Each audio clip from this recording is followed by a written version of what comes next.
5 اکتوبر 2025 کو وہ شہر جہاں لوگ اپنی جان بچا کر بھاگ رہے تھے، فوجیوں نے سڑکوں پر حملہ کیا، دروازے توڑتے ہوئے خاندانوں کو گھسیٹ کر باہر نکالا اور جو بھی زندہ ملا اسے گولی مار دی جاتی۔ لیکن یہ فورسز کسی فوج سے نہیں بلکہ عام شہریوں کا شکار کر رہی تھیں۔ رات تک 100 کے قریب لوگ مر چکے تھے، خاندان غائب ہو چکے تھے، پورے کے پورے محلے تباہ ہو چکے تھے۔ یہ تاریخ کے اب تک کے سب سے خطرناک خون ریز حملوں میں سے ایک مانا جاتا ہے، لیکن شاید ہم اس پر اتنی توجہ نہیں دے رہے جتنی کہ یہ مستحق ہیں۔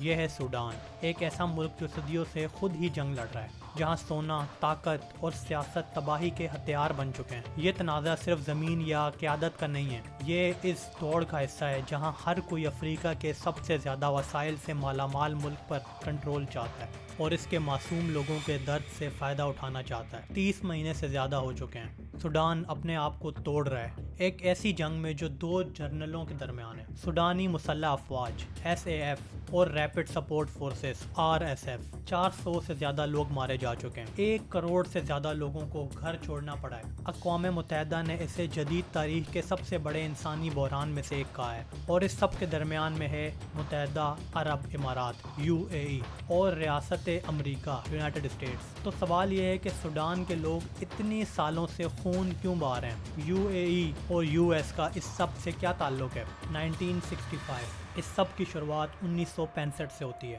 سوڈان کو ابھی آزاد ہوئے کچھ ہی سال ہوئے تھے کہ وہ ایک ایسی گھڑی میں پھنس گیا جس سے وہ آج تک باہر نہیں نکل سکا۔ آزادی کے صرف 2 سال بعد پہلی فوجی بغاوت ہوئی اور نئی سویلین حکومت کو ہٹا دیا گیا۔ یہاں سے سوڈانی مسلح افواج SAF کا جنم ہوا، ایک ایسی فوج جو فیصلہ کرتی تھی کہ کون حکومت کرے گا اور کون گرایا جائے گا۔ اب سوڈان میں فوج کے کنٹرول کی وجہ سے بار بار حکومتیں گرتی تھیں۔ 1969 جنرل جعفر نمیری نے 16 سال تک حکومت کی، لیکن پھر ایک اور بغاوت ہوئی اور ان کا تختہ بھی پلٹ دیا گیا۔ پھر آئی 1989 کی بغاوت جس نے سوڈان کی آج کی صورتحال کو شکل دی۔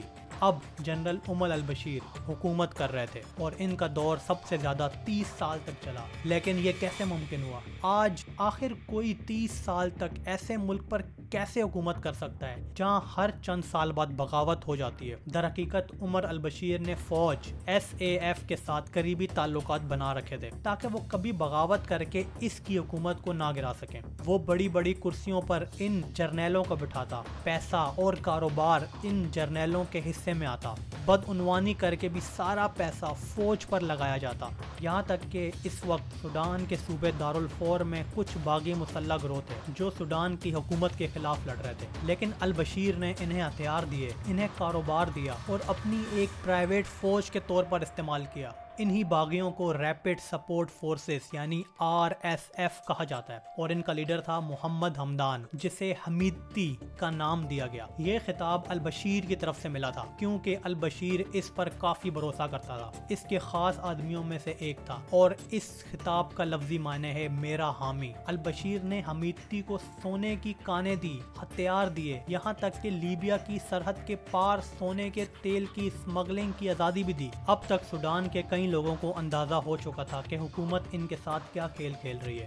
جنوبی سوڈان کے لوگ احتجاج کر رہے تھے کیونکہ ان کے وسائل چھینے جا رہے تھے، اور 2011 تک جنوبی سوڈان نے آزادی حاصل کر لی اور اپنا نیا ملک بنا لیا، لیکن ساتھ ہی وہ 70% تیل کے ذخائر اپنے ساتھ لے گئے۔ اب باقی بچے سوڈان کا حال کافی خراب ہو چکا تھا، آدھے وسائل جا چکے تھے، لوگوں کے پاس کھانے کو نہیں تھا، کاروبار کرنے کے لیے پیسہ نہیں تھا، لیکن فوج امیر سے امیر ہوتی جا رہی تھی۔ 2018 تک جب سب کچھ کافی کنٹرول سے باہر ہونے لگا تھا تو سوڈان کے لوگوں نے دوبارہ احتجاج کرنا شروع کیا، جو آہستہ آہستہ ایک انقلاب میں بدل گیا۔ اس وقت 2 فورسز تھیں، SAF عبد الفتاح البرہان کے کنٹرول میں اور RSF حمیدتی کے کنٹرول میں۔ 2021 تک دونوں نے مل کر البشیر کو تخت سے اتارنے کا فیصلہ کیا تاکہ ملک میں چل رہے احتجاج کو روکا جا سکے، اور اس طرح ہمیں سوڈان کی آخری بغاوت دیکھنے کو ملی جہاں البشیر کو اس کی کرسی سے ہٹا کر جیل بھیج دیا گیا۔ اب یہ دونوں جنرل وعدہ کرتے ہیں کہ بہت جلد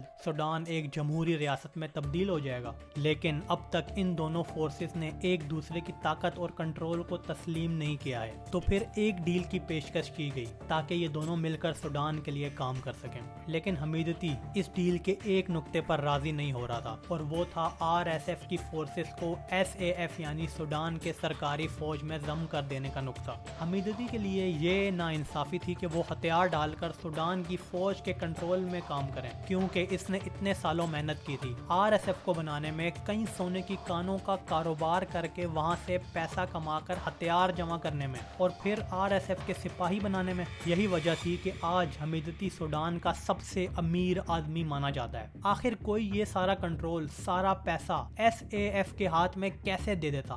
RSF نے ایک ایک کر کے سوڈان کے شہروں پر، اس کی ریاستوں پر قبضہ کرنا شروع کر دیا تھا، اور اس علاقوں میں لاشوں کے ڈھیر لگ جاتے، کیونکہ RSF نہ صرف زمینوں پر قبضہ کر رہی تھی بلکہ وہاں رہنے والے لوگوں کی زندگیوں پر بھی قبضہ کر رہی تھی۔ ان زمینوں پر قبضہ کرنے کے بعد وہاں کے لوگوں سے RSF کے کنٹرول میں موجود سونے کی کانوں میں مزدوری کرائی جاتی تھی۔ اب آپ کہیں گے کہ یہ سب تو سوڈان کا اپنا معاملہ ہے، لیکن اس سب میں UAE کا کیا کردار ہے، یا پھر ریاستہائے متحدہ امریکہ کا کیا کردار ہے؟ اب ہماری کہانی کا سب سے گندا کردار آنے والا ہے، جو ہے سونا، گولڈ۔ وہ سونا جو سوڈان کی جنگ چلاتا ہے، ہر ایک گولی جو سوڈان کے معصوم لوگوں کے سینے میں جاتی ہے، اس کا دام سونا چکاتا ہے۔ وہی سونا جو سوڈان کے یہی معصوم لوگ کانوں میں محنت مزدوری کر کے کما رہے ہیں۔ یاد ہے شروعات میں کہا تھا کہ جنوبی سوڈان کے الگ ہونے کے بعد سوڈان کے 70% تیل کے ذخائر ختم ہو چکے تھے۔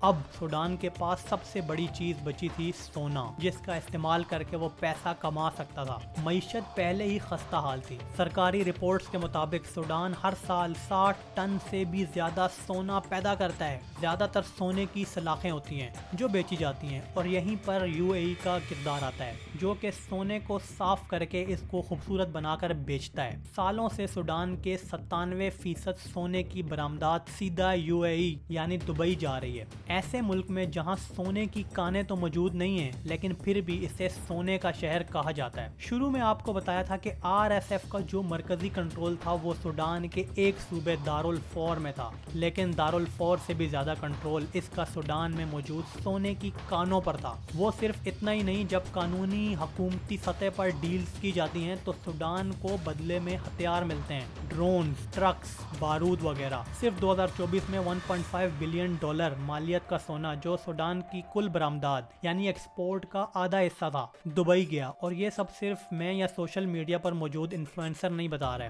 سرکاری ڈیٹا ثبوت کے ساتھ موجود ہے۔ کچھ لیک ڈاکومنٹس، سیٹلائٹ ڈیٹا اور بینکنگ ٹریس نے یہ انکشاف کیا ہے کہ کیسے دبئی کے اندر فرنٹ کمپنیوں کا نیٹ ورک ہے۔ یہاں پر بڑی بڑی شیل فرمز سوڈانی اور اماراتی بزنس مین کے نام پر چل رہی ہیں، اور یہ جنگ صرف معیشت یا جمہوریت کے نام پر نہیں ہوئی تھی۔ اس جنگ کی شروعات ہی سونے کے نام پر ہوئی تھی کہ آخر کون سونے کو کنٹرول کرے گا، کون اس کی برآمدات کے کاغذات پر دستخط کرے گا، کس کے پاس زیادہ سونے کی کانیں ہوں گی، کس کے پاس زیادہ طاقت، زیادہ پیسہ، زیادہ زمین ہوگی۔ اب آتے ہیں ہمارے دوسرے کردار کی طرف، یونائٹڈ اسٹیٹس آف امریکہ، جو کہ خود کو امن کا چیمپئن کہتا ہے، لیکن کیا واقعی میں سوڈان کے لیے وہی اصول لاگو کرتا ہے؟ کاغذات پر تو واشنگٹن نے ان وار لارڈز پر پابندیاں لگا رکھی ہیں، لیکن حقیقت میں وہ اس سونے سے چلنے والی جنگ کو براہ راست دیکھ رہا ہے، اس نسل کشی کو براہ راست دیکھ رہا ہے۔ واشنگٹن ہیڈ لائنز کے لیے کام کرتا ہے، پیسے کے لیے کام کرتا ہے، تو یہ لوگ ایسا کرتے ہیں کہ کچھ بڑے بڑے نام ایسے دکھائے جاتے ہیں جو ہیڈ لائنز میں اچھے لگتے ہوں، ان پر پابندیاں لگا دیتے ہیں اور ایسا دکھاوا کرتے ہیں کہ سب کچھ کنٹرول میں،